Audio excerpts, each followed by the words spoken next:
Our countdown to kickoff coverage is continuing, and we're heading out to San Francisco, California with Eric Branch of the San Francisco Chronicle. The 49ers went 13-3 last year. They lost in the NFC Championship game to the Super Bowl champion New York Giants. A lot of names on this offense that came onto the team in the offseason. One of them in particular you wrote about today in your piece, LaMichael James, who has certainly had a very unique road, not in the best ways, but it certainly changed him and made him the man he is today. Let me ask you this, though. How has he looked in camp? A two-parter, I guess you could say. How has he looked in camp, and how exactly will Harbaugh use him in the offense?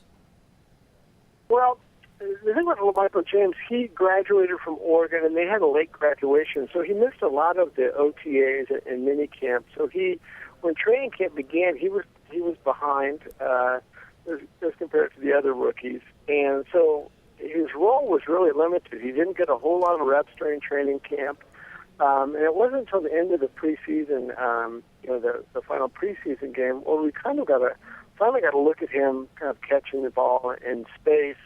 And able to make some moves, that people who are familiar with him at Oregon saw quite a bit.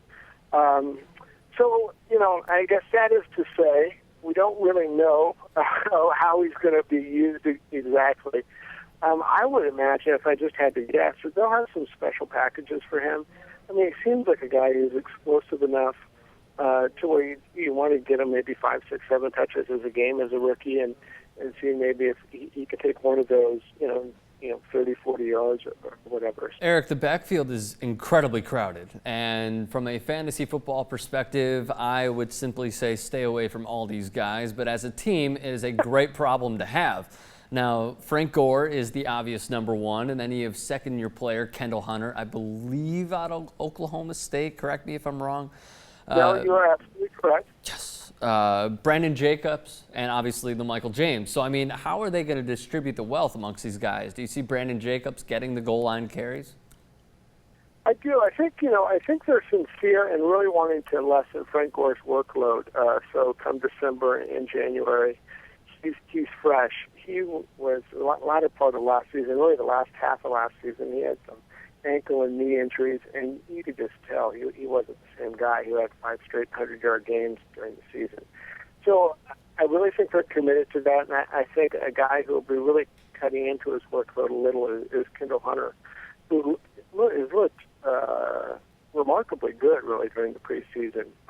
He's must be the world's strongest 5'7" guy. I mean, he really. You look at him and you say, okay, just kind of like Michael James was talking about how he can run between the tackles. Kendall Hunter really can. He's proven it. And I think, but if Frank Gore were to go down, I think Kendall Hunter can be an effective every down back. He's really been impressive. So there's that, and then I think you're right. Brandon Jacobs will be kind of a short yardage specialist and a goal line back. A huge hole in the offense last year from an outsider's perspective and even an insider's perspective was the wide receiver play. Now, they were incredibly thin is what it seemed like with Brett Swain. They had Michael Crabtree, which is fine, but then they had Brett Swain, Kyle Williams, Joe Hastings, among a few others.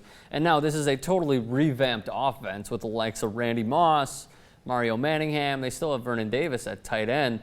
Along with Delaney Walker, but they also added A.J. Jenkins, my guy out of the University of Illinois. I'm a Chicago kid, so I love him, and Mario Manningham. I mean, this is a team that has totally bolstered their wide receiver play. So what exactly should the expectations be for adding this many weapons on their offense?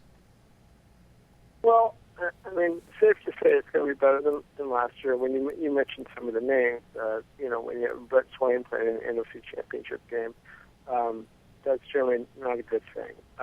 So obviously, part of the reason Michael Crabtree was so ineffective was, the Giants were able to kind of lock down on him.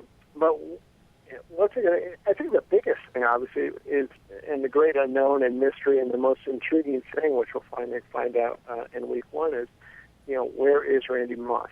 Yeah. He looked, he showed flashes of, throughout the spring and training camp of, the Randy Moss everyone knows. And it'll just remain to be seen it when the games count what he's going to be like. My sense is he's going to be, good. Will he be great? I'm not sure if he has it in him now at 35. But I don't have the sense that he's going to go out and be irrelevant. I mean, I do think he could still attract a safety, and if nothing else, open things up for the rest of the offense. 29th in rushing, 26th in passing last year was the offense, but they still made it to the NFC Championship game. Incredible. The defense plus 28 on takeaways. They play that base 3-4 defense with the likes of Navarro Bowman, Patrick Willis, Justin Smith, Aldon Smith, Isaac Sopawanga, a lot of good players on that defense. So let me ask you this. How exactly can this defense sort of, they were good last season. How exactly have they improved, and how can they even get that much better this year? Based on what they did in the preseason, they haven't improved. I think that's more, due to disinterest and just wanting to get the regular season underway than anything. But, Peyton Manning in the third preseason game just picked apart the secondary, and they really didn't look dominant at all. But, they bring every starter back from last year's defense. They're not particularly old.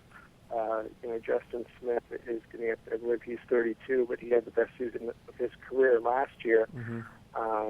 With Willis and Bowman, that's probably the best, inside linebacker duo you're going to find. Aldon Smith, was freakishly good last year, and now he's going to be playing every down. On paper, they're still going to be really, really good. I do think that the secondary had a few holes last year, and they were exposed at times. They brought in Parrish Cox, who's going to kind of play the role of number 4 quarterback. He looks to be very solid. I think he's going to solidify the back end of that secondary as far as the depth. Again, on paper, they look outstanding. They did lose Paris Harrelson for the season, who was going to back up Ahmad Brooks and Aldon Smith at outside linebacker. So they're very thin at outside linebacker. So if anything were to happen injury-wise to Aldon Smith and Ahmad Brooks, that would certainly be one area teams could expose. That would be a real area of weakness. Last question for you, Eric. We do this with everybody that we have on the show. The over-under is set at 10 wins. Now, as you said, before you give us your prediction, you did mention that they face those dominant quarterbacks, and they do start out the season with Green Bay and Detroit, and they also face, obviously, the Giants, the Jets, the Bears, the Saints, and the Patriots, among some very good teams. Now, again, the over-under is 10 wins. I believe that they will certainly go over. What's your take on it? I'm with you. I mean, is that Vegas? Can we win money on this? Yeah, I mean, if you want to, yeah, sure, we can. My boss is totally for it. Let's do it. All right. My wife is at earshot. So, no, I think, you never know. They were had good fortune with injuries last year, and they're not going to match that turnover differential. But we've talked about the areas on offense that they've upgraded. So I think you throw it all together, and I think they'll be a better team than last year when they went 13-3, and I put them at, let's say, 11 wins.